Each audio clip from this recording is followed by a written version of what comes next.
OK, tout le monde. Alors, cette leçon de la division des nombres rationnels, je pense que ça va être une des plus difficiles du module, euh, mais en même temps, je pense pas que c'est trop difficile. Alors, division de nombres rationnels, il y a deux types de nombres rationnels. Il y a les décimaux et les fractions. Cette fois-ci, on va commencer avec les décimaux. Mais on peut représenter une division en deux manières. On peut utiliser le symbole de la division ou on peut même l'écrire comme une fraction. Euh, et même si on regarde le symbole de division, c'est le symbole d'une fraction, numérateur, dénominateur. Et même il y a un troisième, mais on ne va pas vraiment en parler, mais ici c'est 10 divisé par 2.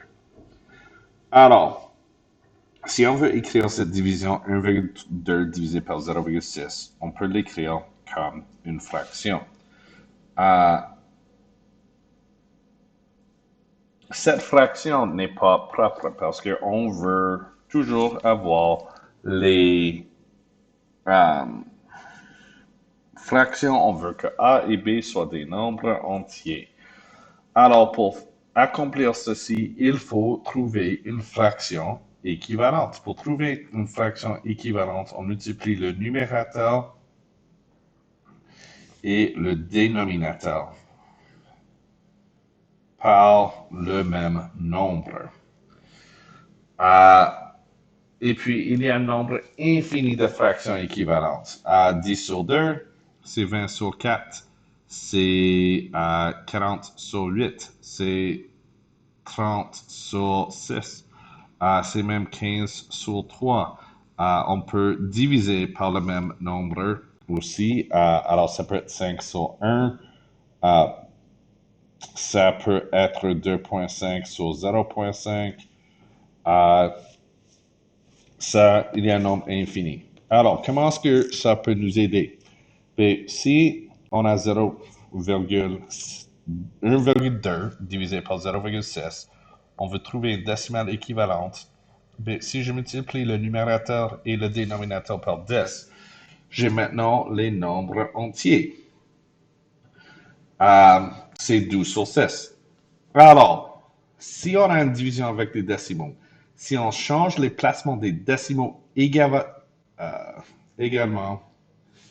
hein, on ne veut pas ce deuxième si. On change le placement des décimaux également.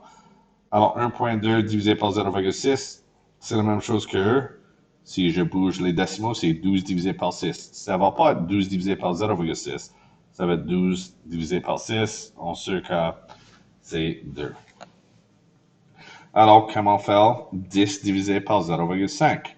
Bien, représenter comme fraction. Fraction équivalente, si je multiplie par 10, c'est pas 100 sur 50, c'est 100 sur 5. Alors, c'est 20. Une petite indice. Si on divise un nombre, ou si on divise par un nombre inférieur à 1, le quotient sera plus grand que le dividende. Alors ici, j'ai commencé avec 10, j'ai fait une division, maintenant j'ai 20. 0,5, c'est plus petit que 1, alors la réponse va être plus grande que 10. Yeah. Alternativement, si je voulais faire 10 divisé par 0,5, ben ça c'est la même chose que 100 divisé par 5. Et si tu veux la faire comme ça, oh, quelle surprise, c'est la même.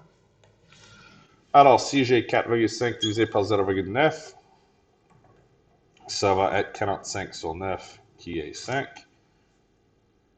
Ça va être 288 divisé par 72 qui est 4. Ici, il faut faire attention parce que ça ne va pas être 2. Oh, 0,67, c'est la moitié ici, mais c'est un plus petit nombre divisé par un plus grand nombre.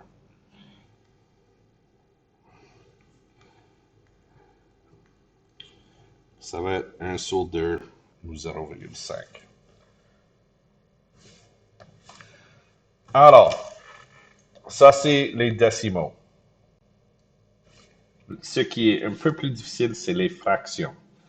Alors, avec les fractions, on va faire un rappel des règles de multiplication par règle, les régularités, les faits de multiplication.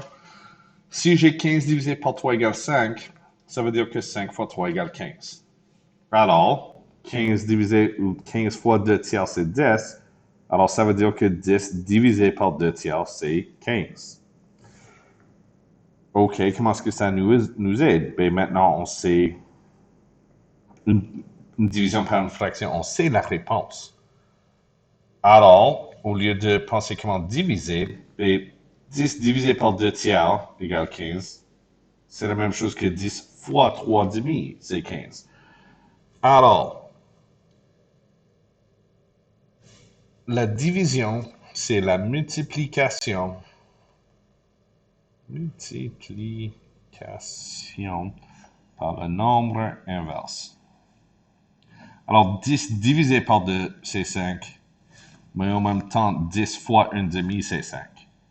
Alors, si on a n'importe quelle autre division, 36 divisé par 4, ben ça, c'est 36 fois 1 quart, qui est 36 quarts, qui est 9. Si on a 56 divisé par 7, ça, c'est 56 fois 1 septième. 56 septième, c'est 8.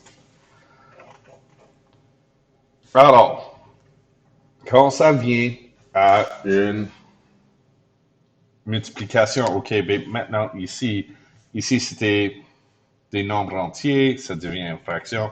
Qu'est-ce qui arrive ici? On a 10 divisé par 1 demi.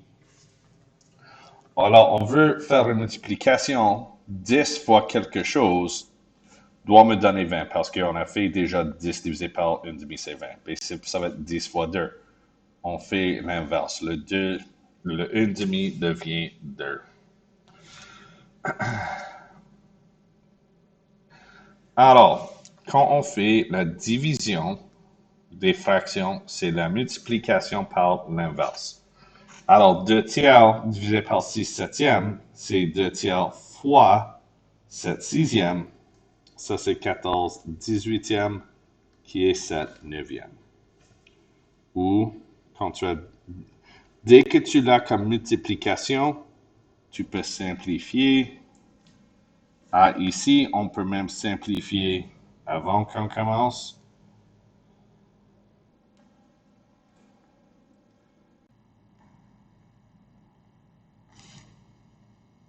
Et encore, on peut garder nos réponses comme fraction propre.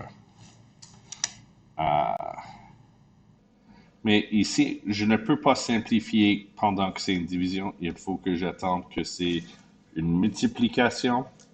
Et ici, quand j'ai une multiplication, je ne peux rien faire. Alors encore, je ne peux pas dire 12 et 12, 17 et 24. Oh, la réponse est 2. Je peux par contre simplifier 34 douzième pour être 17 demi. Alors, 12 fois 17, 34, 204. Et attends. Maintenant, je peux simplifier le 12 ici. Alors, ça va être en Dieu. Sur 17, 202 sur 17. Quand j'ai un nombre mixte, je le convertis en fraction impropre.